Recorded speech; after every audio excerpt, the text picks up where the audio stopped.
एक गांव जो अंधेरी के नाम से जाना जाता था, जहां सूरज की रोशनी भी बहुत डरावनी थी। यहां सब कुछ धीमा था, इतना धीमा कि पत्तों के गिरने की आवाज भी साफ सुनाई दे जाती। गांव के बीचों बीच एक पुराना पीपल का पेड़ था, जिसके नीचे अक्सर बूढ़े बुजुर्ग बैठकर कहानियां सुनाया करते थे। इन कहानियों में से एक कहानी थी गांव की तीसरी गली की। गांव में केवल 3 गलियां होती। पहली गली मंदिर की ओर जाती थी, दूसरी बाजार की ओर, और तीसरी गली के बारे में कोई बात नहीं करता था।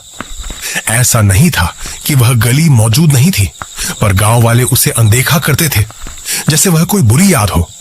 उस गली में कोई घर नहीं था, बस दोनों तरफ घने बबूल के पेड़ थे और अंत में एक पुराना सूखा कुआं। गांव का सबसे छोटा बच्चा टिल्लू बहुत शरारती था। उसकी आंखें हमेशा चमकती रहती थी और मन में हजारों सवाल उमड़ते रहते थे। बूढ़े बुजुर्ग जब तीसरी गली की बात करते तो उसको देखने के बाद चुप हो जाते थे, तो टिल्लू का मन और भी व्याकुल हो उठता। तीसरी गली में ऐसा क्या है दादी? वह अपनी दादी से पूछता है। दादी, आप बताती क्यों नहीं? दादी एक लंबी सांस लेती हैं। उनकी आवाज में एक अजीब सी थरथराहट होती है। बेटा, उस गली में मत जाना, वहाँ समय रुक जाता है। टिल्लू की नन्ही आंखों में डर की जगह उत्सुकता भर जाती है। टिल्लू बोलता है, समय रुक जाता है? पर कैसे दादी? दादी बस अपना सिर हिला देती और दूसरी कहानियों में खो जाती। एक रात चांद बादलों के पीछे छिपा था। हवा में एक अजीब सी खामोशी थी। टिल्लू को नींद नहीं आ रही थी। उसके मन में बस तीसरी गली घूम रही थी। उसके छोटे दिल ने एक फैसला किया। वह धीरे से उठा, दरवाजा खोला और चुपचाप अंधेरी रातों के आंचल में समा गया। उसकी पतली सी परछाई गांव की कच्ची सड़कों पर नाचती हुई आगे बढ़ी। वह पहली गली से गुजरा, फिर दूसरी से, और फिर उसने देखी तीसरी गली। वह सचमुच अलग थी। बाकी गलियों में घर थे, दियों की हल्की रोशनी थी, पर तीसरी गली बिल्कुल काली थी, जैसे किसी ने अंधेरे की चादर पहना दी हो। बबूल के पेड़ किसी प्रेत की उंगलियों जैसे लग रहे थे, जो उसे अपनी ओर बुला रहे थे। टिल्लू के कदम धीमे पीछे हट गए। उसके नन्हे कानों में एक फुसफुसाहट गूंजी, जैसे कोई बहुत दूर से बुला रहा हो। आओ, आओ। आवाज इतनी स्पष्ट थी कि टिल्लू के रोंगटे खड़े हो गए। उसने हिम्मत जुटाई और एक कदम आगे बढ़ाया। जैसे ही उसने गली में प्रवेश किया, एक अजीब सी ठंडक उसे घेर गई। तो ऐसी ठंडक गांव में कभी महसूस नहीं हुई थी। हवा थम गई, पत्तों की सरसराहट भी बंद हो गई। बस वही फुसफुसाहट और तेज होती गई। तुम आ गए, तुम आ गए। टिल्लू आगे बढ़ा। गली लंबी होती जा रही थी, जैसे उसका कोई अंत ही ना हो। बबूल के पेड़ और घने होते गए। फुसफुसाहट अब उसके कानों में स्पष्ट सुनाई दे रही थी। चलो, तुम्हें दिखाते हैं। उसके सामने अचानक एक धुंधली सी रोशनी दिखाई दी। वह रोशनी कुएं की तरफ से आ रही थी। वह भागा उस रोशनी की ओर। जैसे ही वह कुएं के पास पहुंचा, रोशनी गायब हो गई। कुआं गहरा काला था, जैसे वह पाताल लोक का रास्ता हो। अचानक एक ठंडी हवा उसके चेहरे से टकराई। वह डरकर पीछे हटा। उसकी सांसें तेज हो गईं। वह मुद्दा और भागा उसी रास्ते से जिस रास्ते से आया था।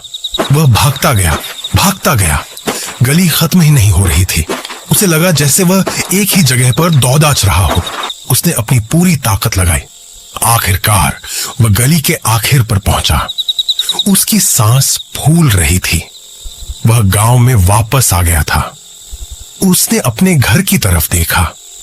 वहां दिया जल रहा था। वो दौड़ डाकर अपने घर की ओर गया और दरवाजा खटखटाया। दरवाजा खुला। उसकी दादी खड़ी थी। उन्हीं पुरानी आंखों से उसे देख रही थी। टिल्लू, कहाँ गए थे बेटा? रात भर जागे हो क्या? दादी, मैं तीसरी गली में गया था। दादी ने उसे प्यार से देखा और धीरे से मुस्कुराई। बेटा, तुम अभी अभी तो सोए थे। अभी तो आधी रात भी नहीं हुई। टिल्लू ने घड़ी देखी। सचमुच अभी रात के 12 बजे थे। वह तो कुछ देर पहले ही उठा था, पर उसे लगा कि वह घंटों भागा है। क्या यह एक सपना था? उसने अपनी दादी को देखा। उनके चेहरे पर वही शांत भाव था। वह बिस्तर पर गया और तुरंत सो गया। अगली सुबह सूरज की रोशनी से गांव जगमगा रहा था। टिल्लू उठा और नाश्ता करने बैठा। उसकी दादी ने पूछा, कैसी नींद आई बेटा? ठीक थी दादी। लेकिन उसके मन में अभी भी रात की घटना घूम रही थी। वह थोड़ा सहमा हुआ था। शाम को टिल्लू बाहर खेलने गया। वह खेलते खेलते गांव के किनारे तक पहुंच गया। उसने देखा वही तीसरी गली। उसके मन में एक अजीब सी बेचैनी हुई। वह वापस घर की ओर लौटा, पर तभी उसके कानों में वही धीमी आवाज गूंजी, आओ आओ। टिल्लू ने गर्दन घुमाई। कोई नहीं था, पर आवाज स्पष्ट थी। वह समझ गया वह रात का अनुभव कोई सपना नहीं था। उस रात फिर चांद बादलों के पीछे छिपा था।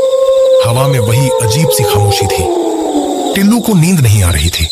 उसके मन में बस तीसरी गली घूम रही थी। उसके छोटे दिल ने एक फैसला किया। वह धीरे से उठा, दरवाजा खोला और चुपचाप अंधेरी रातों के आंचल में समा गया।